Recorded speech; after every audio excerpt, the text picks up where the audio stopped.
Assalamu alaikum dear students. Hello everyone.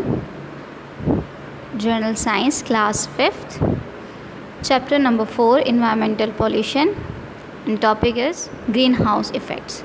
So today we will learn about the greenhouse effects. Greenhouse is a house made of transparent material such as glass. Greenhouse एक house होता है, एक house की तरह होता है जो कि यूजुअली गार्डन में बनाया जाता है और ट्रांसपेरेंट मटेरियल से बनाया जाता है जैसे कि glass. People grow vegetable and flowers in it. लोग इसमें सब्जियां और फूल वगैरह लगाते हैं, उनके पौधे लगाते हैं. The green house remains hot inside even in winter season. सर्दियों के मौसम में भी ग्रीन हाउस का जो इनसाइड टेम्परेचर होता है वो हॉट रहता है. इनसाइड अंदर से यानी कि ग्रीन हाउस हॉट ही रहता है. The sun rays enter the greenhouse passing through its glass. Sun rays उसके ग्लास में से यानी कि ग्लास हाउस होता है ना बेसिकली वो ग्लास में से एंटर होती हैं और वो सन की रेज उसके अंदर के इन्वायरमेंट को हॉट रखती हैं और हीट प्रोड्यूस करती हैं. ठीक है, these raise produce heat inside. ये जो सन रेज एंटर हो रही होती हैं हाउस में ये हीट प्रोड्यूस करती हैं. This heat can not go out of the glass of green house so the inner atmosphere remains hot. ये हीट ग्लास में से वापस बाहर नहीं आ सकती जिसकी वजह से क्या होता है ग्रीन हाउस का जो इंटरनल इन्वायरमेंट है वो हॉट रहता है. You can see here the picture of a greenhouse. ये एक ग्रीन हाउस की पिक्चर है. इसमें आप इजीली देख सकते हैं ट्रांसपेरेंट मटेरियल का बना हुआ है जिसमें से इजीली सनलाइट पास हो जाती है. सनलाइट जब इस ग्रीन हाउस के अंदर एंटर होती है तो वो हीट प्रोड्यूस करती है और सर्दियों में भी इसके अंदर हीट रहती है. ठीक है, so next for your information our atmosphere mostly consist of nitrogen and oxygen. हमें पता है air is the mixture of gases और हमारे एटमॉस्फेयर में ज़्यादातर अमाउंट जो गैस की है वो है नाइट्रोजन और ऑक्सीजन की. इसके अलावा carbon dioxide, methane, nitrogen oxide, ozone and water vapours are also present in the atmosphere. इन नाइट्रोजन और ऑक्सीजन के अलावा ये गैसेस भी एटमॉस्फेयर में मौजूद होती हैं और इन गैसेस को हम कहते हैं green house gases. Clear? Look at the picture here. This is a green house effect. अब ग्रीन हाउस इफेक्ट होता क्या है हम इसके बारे में पढ़ लेते हैं. Carbon dioxide and other gases present in our environment work like the glass of greenhouse. In other words, this allows the sunlight to reach the earth but does not allow the heat to leave the earth. This process is called greenhouse effect. Due to this, our earth remains hot. अब यहाँ देखिए carbon dioxide और ये जो दूसरी gases हैं green house gases ये हमारे एटमॉस्फेयर में एक ब्लैंकेट की तरह हैं. ठीक है, हमारी अर्थ को जिन्होंने कवर किया हुआ है, हमारे इन्वायरमेंट को जैसे ग्रीन हाउस का ग्लास होता है उसकी तरह इसको कवर किया हुआ है. दूसरे अल्फाज में आप यूँ कह सकते हैं कि जब सनलाइट अर्थ तक पहुंचती है तो क्या होता है कि इन गैसेस से पास होकर आती है. ये गैसेस क्या करती हैं कि उस हीट को अलाउ नहीं करती कि वो अर्थ से बाहर जाए. यानी कि जिस तरह से सनलाइट आ रही हैं उस तरह से वो रिमूव नहीं होती. वो अपनी हीट उनकी हीट वहीं रिमेन रहती है. ये जो ग्लास की तरह कवर है कार्बन डाइऑक्साइड गैस का और दूसरी गैसेस का या यूँ कह लें आप ग्रीन हाउस गैसेस का, ये इसको कवर करके रखता है. ये हीट को स्केप होने नहीं देता अर्थ पे से और ये प्रोसेस कहलाता है ग्रीन हाउस इफ़ेक्ट.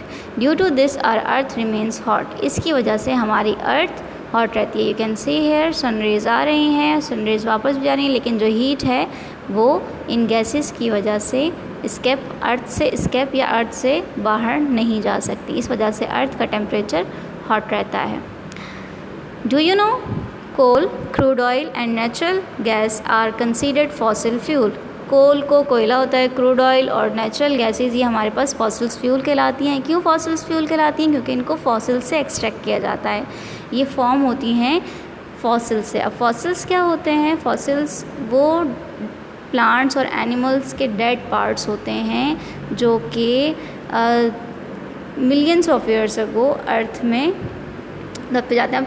अच्छा, ये फॉसिल्स फ्यूल्स या क्रूड ऑयल या कोल ये किस तरह से बनता है? अब इसको बनने के लिए नेचुरली मिलियंस ऑफ ईयर्स लगते हैं. क्या होता है फॉर एग्जांपल आपको यूँ एक्सप्लेन कर देती हूँ कि एक फॉरेस्ट है, वहाँ पे डिज़ास्टर आया, कोई भी नेचुरल डिज़ास्टर आया, उसकी वजह से वो ट्रीज़ गिर गए. अब उन ट्रीज़ को उठाने वाला वहाँ से कोई नहीं था, या यूँ कह लें कि वो ट्रीज़ तक कोई पहुंच नहीं सकता था। अब वो ट्रीज़ वहाँ पड़े रहे, उन पे मिट्टी आती रही, उन पे जो है वो प्रेशर पड़ता रहा और ट्रीज़ उन पे गिरते रहे। अब वो सालों दरख्त वहीं पड़े हैं और वो दबते जा रहे हैं, यानी कि ज़मीन के अंदर वो दबते जा रहे हैं। अब वो जो डेड पार्ट्स होंगे वो फॉसिल्स कहलाएंगे। अब वो फॉसिल्स जो हैं वो फिर कन्वर्ट होते हैं या उनसे जो है ये क्रूड ऑयल, कोल और नेचुरल गैस प्रोड्यूस होती हैं, ठीक है। लेकिन इस प्रोसेस को बनने में मिलियंस ऑफ ईयर्स लगते हैं नेचुरली, ठीक। अब when fossil fuel is burned, carbon dioxide and other greenhouse gases are emitted into the atmosphere. जब इन फॉसिल फ्यूल को जलाया जाता है या यूज़ किया जाता है, इनको एनर्जी के लिए ज़ाहिर है फॉसिल फ्यूल जब बर्न होते हैं तभी वो एनर्जी प्रोड्यूस करते हैं, चाहे वो कोयला हो, चाहे वो क्रूड ऑयल हो, चाहे वो नेचुरल गैस हो। जब इनको जलाया जाता है तो ये कार्बन डाइऑक्साइड और दूसरी ग्रीन हाउस गैसेज को इमिट करते हैं अपने अंदर से एटमॉस्फेयर में। It results in the increase of atmosphere of the earth. इसके नतीजे में क्या होता है, जब ये गैसेज रिलीज़ होती हैं अर्थ का एटमॉस्फेयर चेंज होता है, अर्थ के जो टेम्परेचर होता है वो इंक्रीज़ हो जाता है, बढ़ जाता है, यानी कि हॉट हो जाता है। It is called global warming, और ये कहलाता है ग्लोबल वार्मिंग, ठीक है। इन शॉर्ट आप यूँ कह लें, फॉसिल फ्यूल्स बर्न किए, उससे जो गैसेज रिलीज़ हुई उसने अर्थ के टेम्परेचर को हॉट किया और वो ग्लोबल वार्मिंग कहलाया। The climate of the world is changing due to the global warming. Global warming की वजह से दुनिया का क्लाइमेट चेंज हो रहा है। It is causing more rain and flood, उसकी वजह से ज़्यादा बारिशें होती हैं और ज़्यादा सैलाब आता है। The ice of north and south pole is melting at faster rates. North pole और साउथ पोल पर जो आइस है वो तेज़ी से मेल्ट हो रही है, पिघल रही है बहुत तेज़ी से, faster rate. Due to it the level of sea water is rising. उसकी वजह से क्या होता है, जब ये आइस मेल्ट होती है सी वाटर में जो उसकी अमाउंट ज़्यादा हो जाती है, बढ़ जाती है।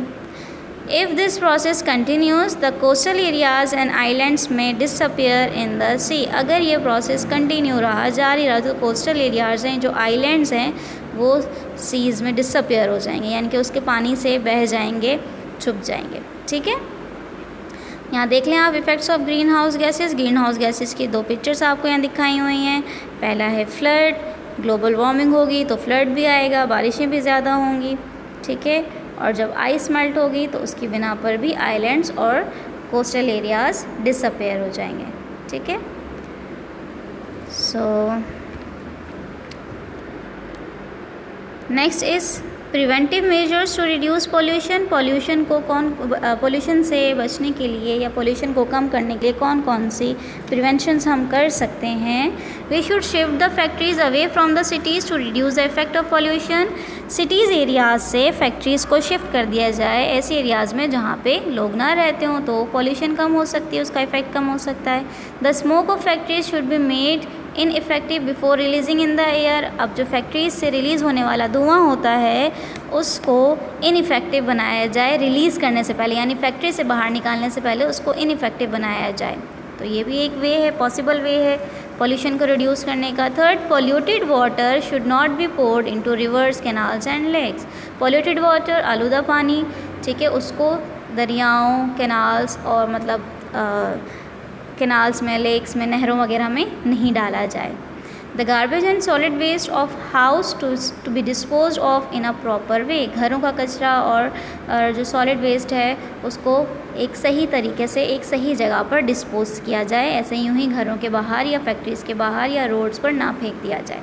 The number of vehicles need to be reduce and smoke emitting vehicles should be ban. Vehicles कम किए जाएं, इसका एक पॉसिबल वे है कि लोग अपनी अपनी गाड़ियों को छोड़कर पब्लिक ट्रांसपोर्ट को यूज़ करें। पब्लिक ट्रांसपोर्ट यूज़ करेंगे तो जो है कम स्मोक जो है वो एयर में रिलीज़ होगा, और स्मोक प्रोड्यूस करने वाली जो व्हीकल्स हैं यानी गाड़ियां हैं जिनसे ज़्यादा धुआं रिलीज़ होता है उनको बैन किया जाए। Cutting of trees and forest should be reduce. दरख्तों का जो काटना है, जंगलात को काट रहे हैं और दरख्त कम कर रहे हैं जो कि हमारी एयर को क्लीन और फ्रेश करते हैं, अगर जब वो कम हो जाएंगे तो भी एयर पॉल्यूट होगी। अगर उनकी कटिंग कम कर दी जाएगी तो एयर पोल्यूशन या पोल्यूशन रिड्यूस हो सकती है। There is need for more tree plantation. ज़्यादा से ज़्यादा दरख्त लगाए जाएं ताकि हमारी एयर या हमारी लैंड पॉल्यूट ना हो और पोल्यूशन रिड्यूस हो, ठीक है। इंटरेस्टिंग इन्फॉर्मेशन में देखिए, the government of Pakistan is launching awareness campaign for tree plantation. Government of Pakistan ने अवेयरनेस लगाई है, ये कैंपेन कि ट्रीज़ लगाएं।